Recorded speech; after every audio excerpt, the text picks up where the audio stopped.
Hi 5/6ers, welcome to another teacher tutorial. It's Miss San here. In this video we're going to be looking at angles.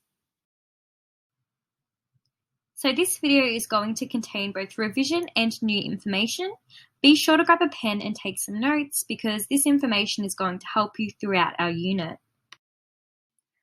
So in this video we are learning to explore the different types of angles based on their measurements, as well as classify and measure angles. And as always, before we go through some examples, we're just going to look at the key ideas and terms together. So make sure you're taking some notes on your evidence doc or on that piece of paper you grabbed earlier.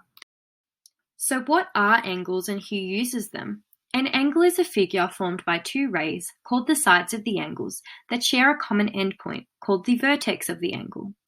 Lots of people use angles, such as carpenters, artists, and tradespeople. Now there are a few different types of angles, and we're going to look at each of those in greater detail now. The first one we're looking at is an acute angle. This is an angle that is less than 90 degrees, and we can see an example of an acute angle in the picture below. The next angle we're looking at is an obtuse angle. This is an angle that is greater than 90 degrees, but less than 180 degrees. And we can see the angle below is 120 degrees, which means it is an obtuse angle. Now a right angle is an angle that is exactly 90 degrees. We can see our picture below is a right angle because it is 90 degrees. A reflex angle is an angle that is greater than 180 degrees and less than 360 degrees. We can see in our picture below that the angle on the outside is 311 degrees, which means that it is a reflex angle. A straight angle is an angle that is exactly 180 degrees, and we can see in our picture below that it basically looks like a straight line.